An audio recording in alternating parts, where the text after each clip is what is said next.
Ok, pues vamos a continuar entonces aquí donde nos quedamos. Estábamos en precisamente el concepto de intemperismo y me dice que yo voy a tener de dos tipos. Voy a tener el intemperismo físico y voy a tener el intemperismo químico. Dentro del intemperismo físico yo puedo tener 5 variantes y dentro del intemperismo químico voy a tener 4 variantes. ¿A qué se refiere cada uno de estos? Bueno, en el caso del intemperismo físico me dice que va a destruir la roca mediante la desintegración física.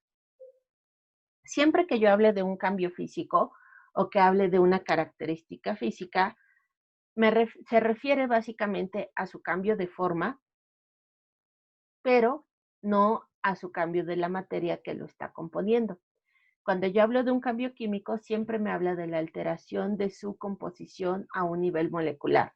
Quiere decir que se va a mezclar con otro elemento y va a dar lugar a una nueva materia, ¿de acuerdo?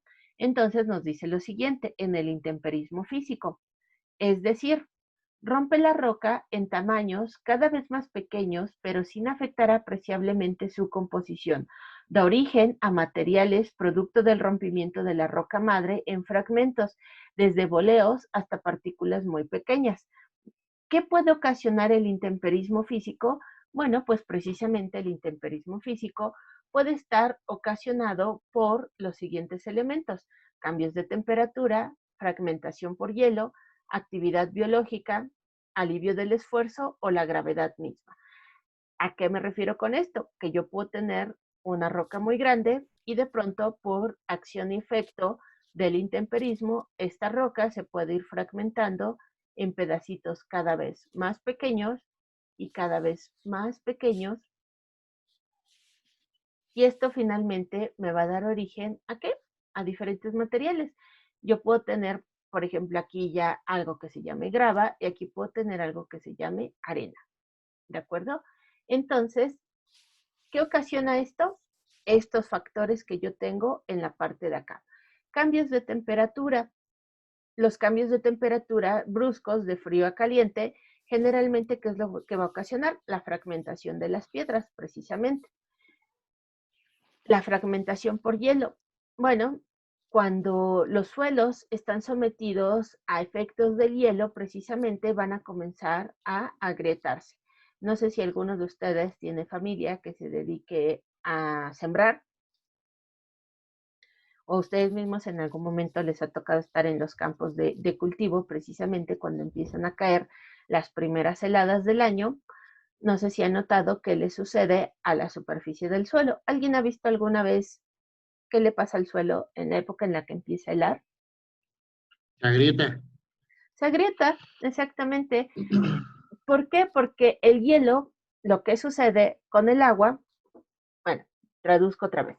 Los suelos tienen humedad. La humedad no es otra cosa más que partículas de agua. Cuando el agua se congela, tiende a contraerse, ¿de acuerdo? Las moléculas del agua van a estar más juntitas y cuando se deshiela, bueno, pues se vuelven a desperdigar y se vuelven a soltar. Entonces, estamos pasando por este proceso de elasticidad, de que se contraen y se estiran, se contraen y se estiran, y esto generalmente lo que va a terminar provocando es fragmentación. Y eso sucede en nuestros suelos que están ya particulados, es decir, que tienen pedacitos de tierra ya pequeñitos. ¿Qué sucede si yo estoy en una zona rocosa y comienza a darse este efecto? De que en el día las rocas están expuestas al sol, se calientan, y de pronto en la noche comienza a helar y baja mucho la temperatura, pues se va a dar esta fragmentación por hielo. Con actividad biológica me refiero a los animales que rasquen, que excaven, que tengamos entonces, por ejemplo, en el suelo de pronto madrigueras de algún tipo de animal. Bueno, pues esto también va a cambiar la estructura del suelo mismo. Alivio por esfuerzo, que simplemente va a terminar cediendo algún talud natural y bueno, podemos generar entonces también cambios ocasionados por alivio de esfuerzo y que van de la mano con la gravedad. ¿Qué sucede entonces en el intemperismo químico? En el caso del intemperismo químico me dice que se trata de la descomposición de la roca y que va a dar lugar a un suelo cuya constitución mineralógica es distinta de la que tenía la roca madre que nosotros estábamos observando. La transformación química de la roca madre produce nuevos componentes mineralógicos que vienen a constituir materiales muy finos hasta coloides. ¿Ok? Este tipo de transformación tiene lugar en presencia del agua, la cual es el disolvente natural. Las reacciones de los minerales con el agua es quizá el cambio más importante mediante el cual se da la descomposición química. ¿Por qué? Porque cuando yo pongo agua con algún mineral, lo que sucede es que va a haber una reacción química. Si ustedes se acuerdan de sus clases de química de la secundaria y de la prepa, bueno, pues, ¿qué quiere decir? Por ejemplo, un sulfato que está representado con la letra S, que es un azufre, de pronto yo le agrego agua, ¿y qué es agua? Mi H2O. ¿Y esto qué reacción va a tener? Bueno, pues aquí ya tengo que ver lo que serían sus protones y por acá también tendría que haber de estos para poder llevar a cabo la reacción química que se daría en esta mezcla de tener el agua más un sulfato. ¿Qué sucede con las aguas que tienen una presencia alta de sulfatos? Lo que sucede es que nosotros vamos a tener degradación de los cementos, por ejemplo. Cuando nosotros sabemos que hay una alta presencia de sulfatos en el agua, en donde vamos a comenzar a cimentar, no puedo utilizar un concreto simple. Generalmente voy a tener que utilizar un concreto modificado que tiene aditivos para protegerse precisamente contra los sulfatos, porque lo que hacen los sulfatos es degradar el concreto. En pocas palabras, lo van a picar. Si lo empiezan a picar, lo que sucede es que esa agua va a comenzar a entrar hasta llegar a ¿qué? A mi acero de refuerzo. Y si el acero queda expuesto al agua, pues entonces va a estar expuesto a una oxidación. Y una vez que el acero comienza a oxidarse, puede haber una degradación hasta que va a desaparecer al 100%.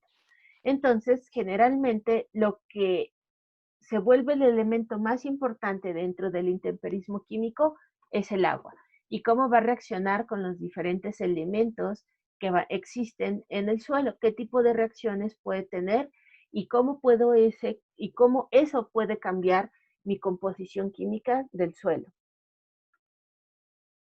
Me voy a mi siguiente diapositiva. Y entonces me dice, factores que controlan la formación del suelo. Muy bien, ya hablé de que yo tengo procesos internos, procesos externos, que tengo algo que se llama intemperismo, pero todos esos finalmente se van a mezclar para generar factores que controlan la formación del suelo. Yo tengo diferentes situaciones que van a generar nuevos tipos de suelo, por decirlo de alguna forma. ¿Cuáles son esos factores? La naturaleza de la roca madre, el clima, que va de la mano con la precipitación y la temperatura,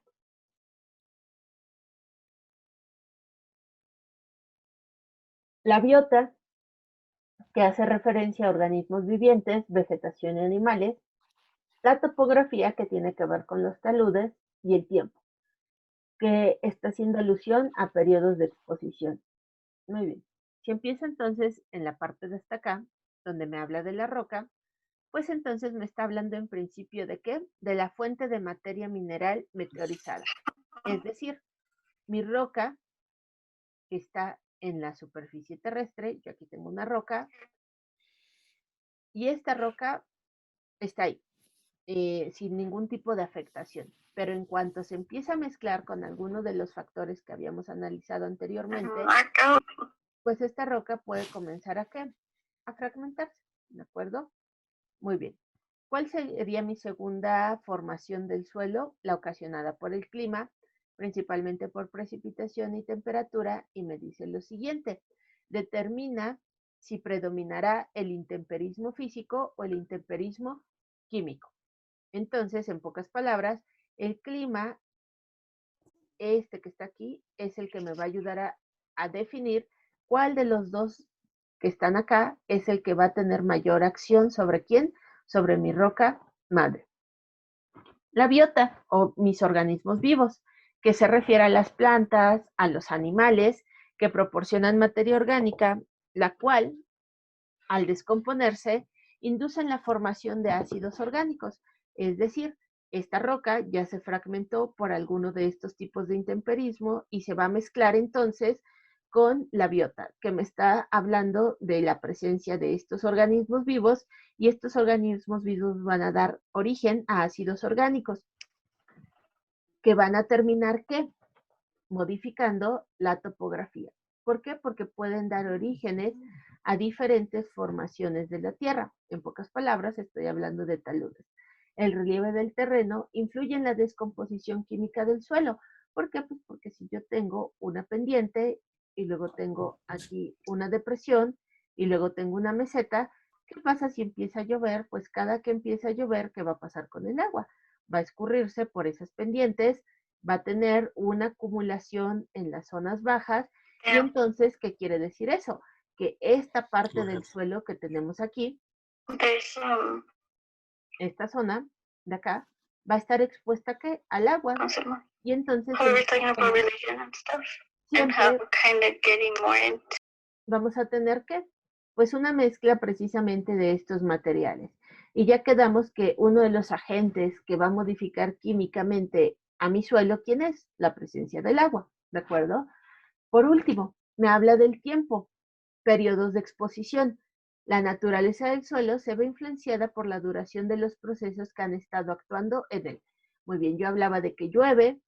Cuando llueve, el agua escurre por mis pendientes, precisamente, hasta que se asienta en lugares bajos. ¿Cuánto tiempo va a permanecer esta agua aquí? Si es poca la lluvia, porque mi temperatura del ambiente es muy alta, quiere decir que no va a tardar mucho en evaporar esto y entonces la mezcla del suelo con el agua va a ser por un periodo corto de tiempo. Sin embargo, si aquí mi temperatura es baja, por lo tanto, quiere decir que aunque estemos expuestos a los rayos del sol, esta agua puede tardar toda una temporada, con toda una temporada me refiero a meses, que va a estar ahí y por lo tanto se va a estar mezclando con el suelo, que es lo que podemos ver en la zona ahí de Atlacomulco, que tenemos de pronto cauces naturales del agua, pero no todo el año tienen agua. ¿Cuándo tienen agua? Pues nada más cuando empieza la temporada de lluvias. Y muchas veces podemos ver cómo esos cauces de agua se van haciendo cada vez más profundos y más profundos. ¿Y tiene que ver con qué? Pues precisamente con todos estos efectos que nosotros estamos viendo aquí. Entonces yo puedo ver cómo todo esto va ligado de la mano para entender cómo de una roca, que es mi roca madre, puede terminar en un material completamente diferente por acción de todos estos diferentes factores que yo estoy viendo precisamente ahorita en pantalla y que pueden cambiar pues la composición de mi suelo o pueden cambiar simplemente su configuración física, dando origen pues a nuevos tipos de suelos.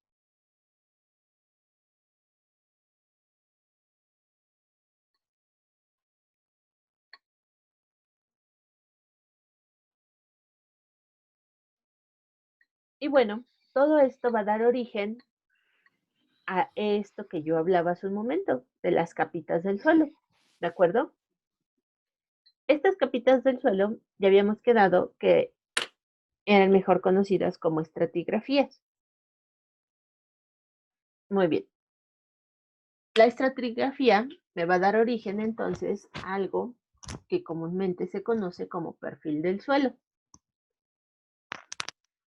Nos dice la edafología que es la ciencia del suelo basada en los principios físicos, químicos y biológicos. Se considera perfil del suelo a la sección transversal vertical dividida en 5 horizontes. Con horizonte se refiere a capitas, ¿de acuerdo? Se refiere a capas que van a componer, pues precisamente el perfil del suelo. ¿Cuáles son esas 5 capas?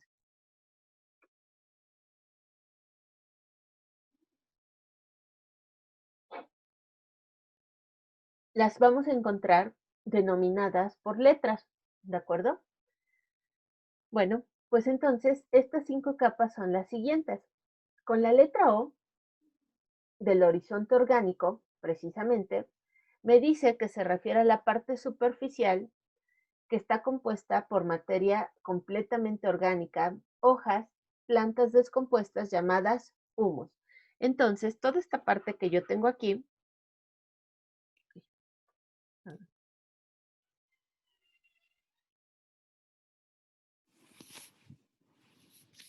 esta partecita que yo tengo definida hasta aquí,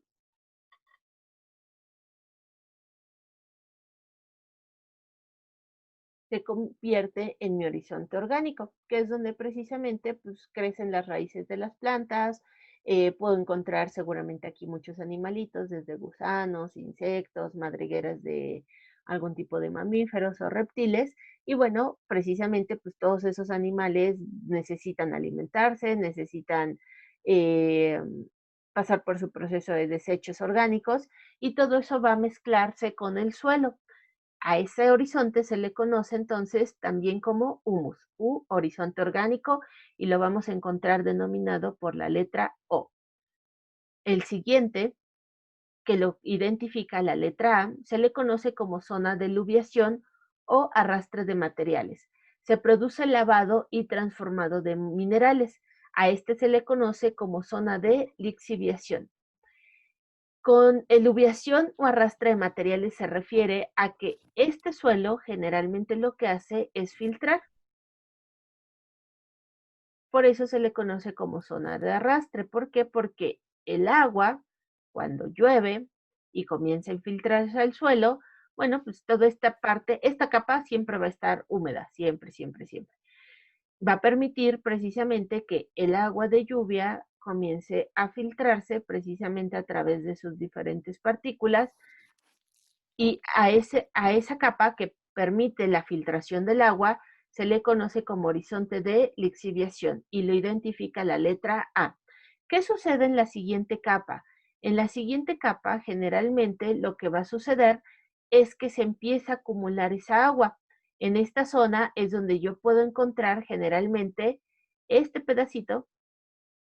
Aquí está muy grueso, pero ¿qué es este pedacito? Generalmente en esta zona yo voy a encontrar algo que se llama nivel freático, donde aquí yo ya tengo una saturación muy importante de agua, que es cuando rascan y empieza a brotar agua.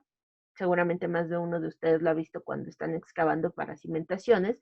Bueno, pues a esta zona precisamente identificada con la letra B se le conoce como zona de liviación o acumulación precisamente que hay aquí también una presencia abundante de minerales. ¿Por qué? Porque lo que hace el agua al comenzar a filtrarse por las diferentes capas es arrastrar esos minerales con el agua hasta que se asientan precisamente en esta zona de acumulación de minerales y óxidos de hierro. Por lo tanto, a ese se le conoce como zona de acumulación. Y aquí voy a tener generalmente una presencia fuerte de saturación de agua. Incluso puedo tener en esta zona ya los famosísimos mantos acuíferos. ¿Qué sucede después de esta capa?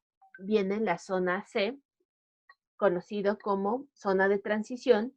Y bueno, ¿qué es esa zona de transición? Dentro de la zona de transición son materiales no consolidados. Me habla del horizonte de la roca parcialmente intemperizada. ¿De acuerdo? ¿Qué es un material no consolidado? Vamos a quitar esto de acá para que podamos ver una imagen.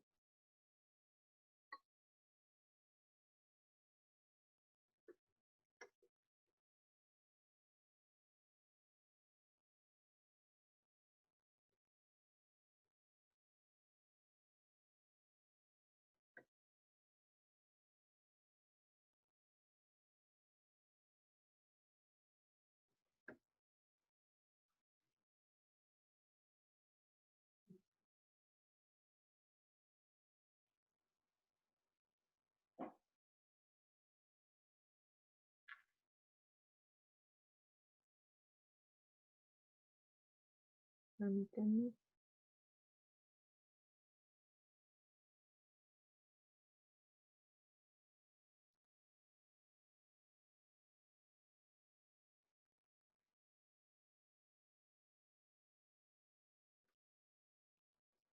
Tenemos aquí, voy a quitar las anotaciones que teníamos.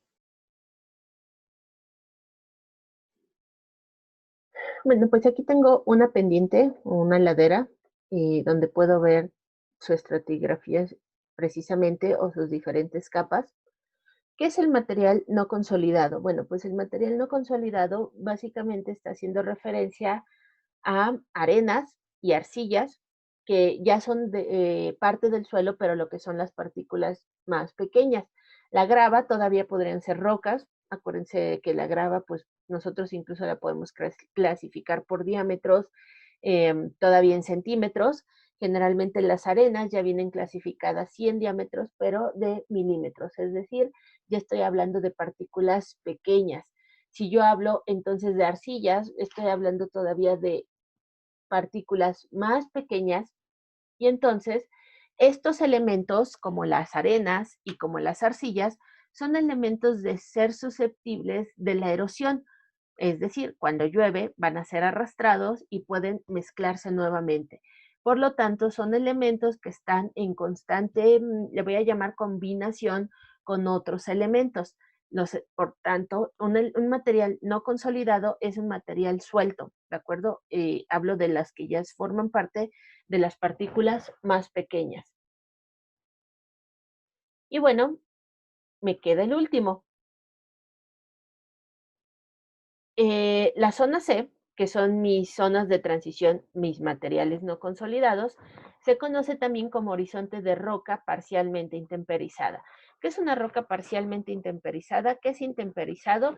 Las que estaban expuestas a los elementos que se desarrollan en la superficie terrestre. Lluvia, viento, cuestiones de temperatura, cuestiones de gravedad, erosiones. Bueno, pues esta roca todavía va a estar sujeta a esos cambios, ¿de acuerdo? ¿Por qué? Porque todavía va a pasar por este proceso de escurrimiento del agua hasta que llegan a esta zona. ¿Cuál es mi última capa o mi último horizonte? Son materiales consolidados. Estoy hablando de rocas, ahora sí, de partículas grandes que también es conocido como roca no meteorizada u horizonte de roca no intemperizada. Ahí ya estoy hablando de estas grandes formaciones rocosas que seguramente han pasado miles de años en que en algún momento seguramente estuvieron expuestas a todo lo que tiene que ver con la intemperización. ¿Cuándo estuvieron expuestas? Si es que estuvieron expuestas, seguramente antes de que se dieran las formaciones rocosas o montañosas que existen ahorita en el relieve terrestre. Por lo tanto, les estoy hablando que son rocas que llevan años y años y años y años en la parte del suelo cubiertas por todos estos horizontes y en definitiva no están mezcladas con otros minerales o con otros elementos, sino que han permanecido así por muchos años. En estos estratos es donde seguramente podemos encontrar formaciones de fósiles, incluso formaciones o yacimientos de petróleo. ¿Por qué? Porque son capas donde no ha cambiado y no han sido afectadas por lo que está sucediendo en el relieve terrestre. Este perfil del suelo, yo sé que ustedes están tomando seguramente capturas de pantalla, que seguramente piensan después estudiar las presentaciones. Si quisiera que lo tuvieran en su libreta, es algo al que vamos a estar haciendo referencia constantemente, por lo tanto necesito que estén familiarizados con los nombres, a qué se refieren los conceptos que ahorita tenemos y bueno, con qué letras se identifican. Entonces, quisiera que lo tuvieran en su libreta, por favor. Si prefieren darle ahorita una captura de pantalla y dibujarlo después, está bien. O si quieren hacerlo ahorita de una vez, también está bien. Pero sí lo quiero en su libreta, ¿de acuerdo? Creo que no lo habíamos comentado o no me acuerdo. Luego se me va la onda entre tantas cosas que les tengo que decir. Al final del parcial, sí les pido por favor que suban fotografías de sus apuntes de su libreta. Hay un apartado en Classroom específicamente para el área de firmas. Generalmente si estuviéramos en clase, pues les iría firmando las tareas que hemos ido dejando como estamos trabajando a larga distancia, pues no les estoy firmando tareas, pero estas que se supone van haciendo en sus libretas, sí les pido que les tomen fotografías y las suban. ¿De acuerdo? Va a haber un apartado de tareas, como este que tienen aquí. Tengo aquí el de las tareas, aquí tengo ya el del primer parcial, donde la descripción del trabajo me dice lo siguiente: sube fotografías de tus tareas y apuntes de clases durante el primer parcial. Recuerda que esto forma parte de tu escala evaluativa y corresponde, bueno, esta es de otra materia, no me acuerdo ahorita en su caso cuánto vale. En el caso de él vale al 10% de su calificación. Las fotografías deberán de ser claras y tienen pues una fecha límite. ¿Cuál es la fecha límite para subir las fotografías de sus apuntes? Es en el último fin de semana antes de su evaluación parcial. Entonces, así como este apartado, ustedes van a tener uno para el primer parcial y uno para el segundo parcial. Por lo tanto, dentro de sus apuntes, sí necesito, por favor, que tengan este que corresponde al perfil del suelo.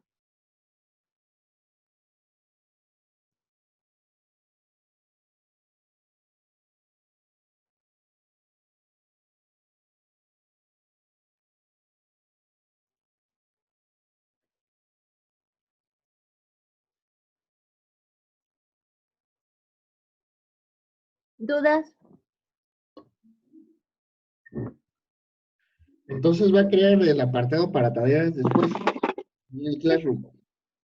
ese lo Ese ya lo va suben. a colocar usted, ¿no? El apartado Sí, yo lo coloco y ustedes tienen todo el parcial para sacar sus fotografías y para para subir. subirlas, ¿no? Sí, no es necesario que las vayan subiendo por semana, las van a subir si quieren todas al final del parcial, un fin de semana antes de su examen, que si no me equivoco, su examen es el 26 de octubre, estoy casi segura. Entonces, eso quiere decir que el sábado 24 de octubre ya tienen que estar las fotografías de sus apuntes en el Classroom. ¿De acuerdo? Sí, está bien. Sí, de acuerdo. ¿Por qué? Ok, ¿alguna duda ahorita de lo que hemos visto? No, creo que al parecer No, no. perfecto, no, aquí, todo bien. Muy bien, perfecto. Entonces, continúo al siguiente. Bueno, aquí viene una serie de conceptos que antes de empezar a ver esta serie de conceptos, quisiera brevemente hacer un repaso. Permítanme. Darles esta. Vamos a ver.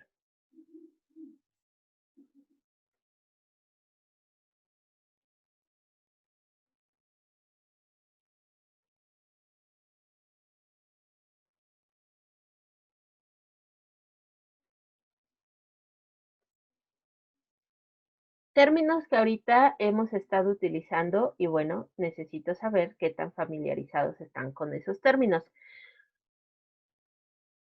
Vamos a poner esta.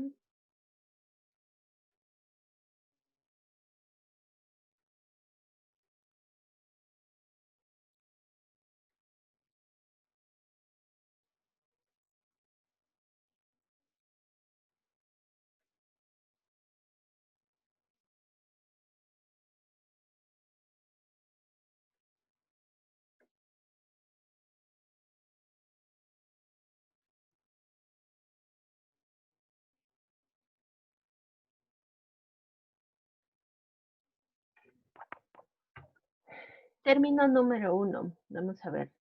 Díganme, por favor, si alguien sabe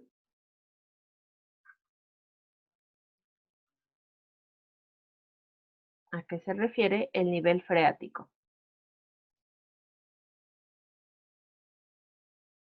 Si no saben o no tienen idea, está bien, ¿de acuerdo? Los vamos a ver, pero necesito saber qué tantos de estos términos ya conocen o al menos están familiarizados con ellos. No, la verdad no. No, ese sí no. Ok.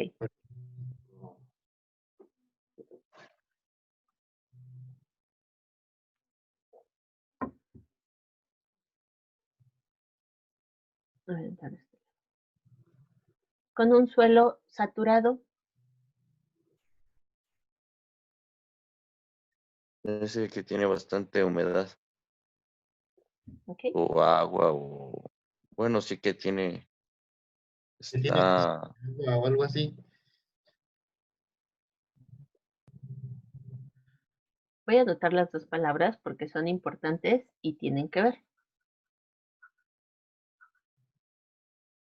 ¿De acuerdo? Ok, este está bastante cercano, sí, sí es eso. La siguiente sería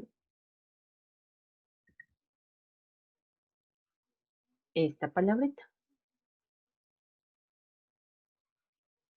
Capilaridad.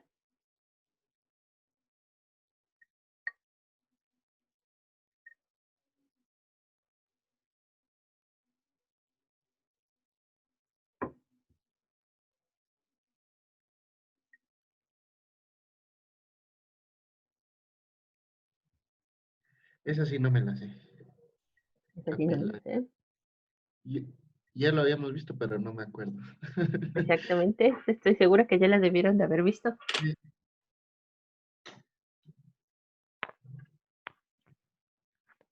Ok, última de acá. Yo digo suelo seco, entonces, ¿a qué me refiero?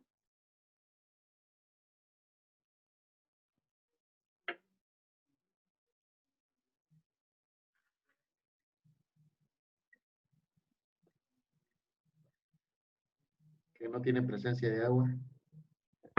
Árido. Ok, poca presencia de agua.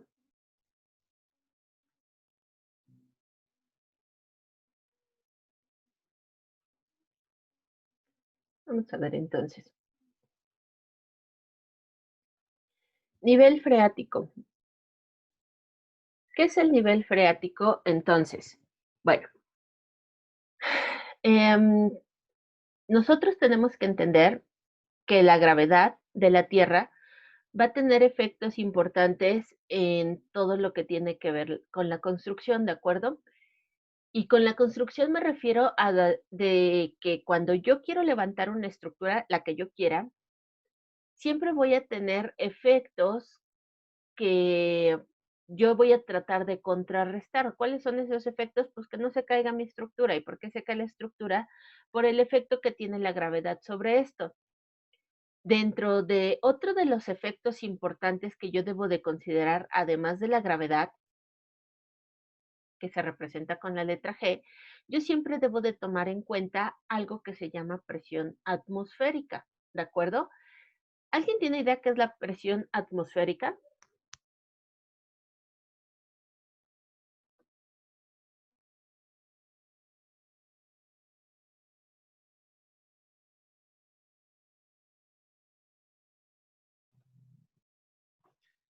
Presión atmosférica. Puede ser a la presión que hace el aire sobre la superficie. Exactamente, y más que nada sobre las superficies terrestres, ¿de acuerdo? Entonces, si yo tengo mi planeta Tierra así, bueno, entonces acuérdense que la atmósfera es otra capita que está así, y dentro de esta capita yo tengo una serie de partículas, ¿de qué? De gases, ¿de acuerdo? ¿Cuáles gases? Todos los gases que nosotros estamos acostumbrados a respirar y que no deberíamos. El oxígeno sí, por ejemplo, pero aquí también hay nitrógeno, aquí también hay hidrógeno, aquí también hay ozono, y dentro de estas, pues también hay partículas de agua, que por eso llueve, y todas estas partículas que forman mi atmósfera van a ejercer una presión, es decir, una fuerza contra la superficie terrestre, ¿de acuerdo? Esa presión se le conoce como presión atmosférica. Muy bien, esa presión atmosférica que es ejercida sobre la superficie terrestre, no solamente es ejercida sobre la superficie terrestre, sino sobre sus diferentes niveles que la van componiendo. ¿Ok? Nosotros sabemos que en el suelo tenemos siempre una presencia de humedad o una presencia de agua. Entonces, si yo le saco una rebanadita de pastel aquí a la tierra y la comienzo a analizar y tengo aquí Le voy a cambiar de colorcito.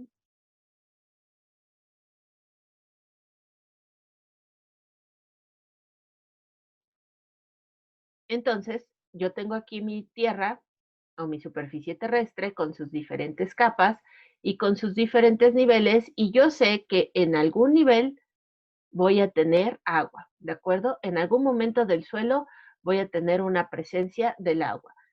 Ok, yo tengo entonces la presión atmosférica que está siendo ejercida sobre la superficie terrestre, pero esta presión atmosférica va a empujar ¿qué? A todas mis partículas que están formando parte del suelo. Esas partículas, por lo tanto, también están empujando hacia abajo, ¿de acuerdo? ¿Dónde es el nivel freático? Aquí, justamente donde la presión atmosférica se detiene. ¿Por qué? Porque ya existe una presencia de agua y el agua lo que va a hacer es reaccionar y empujar hacia arriba. Entonces se genera, digámoslo así, un nivel de agua. Este nivel de agua es mi nivel freático. Entonces, como tal, el término o la definición específica del nivel freático es la siguiente: es el lugar geométrico de los puntos donde la presión del agua es igual a la presión atmosférica.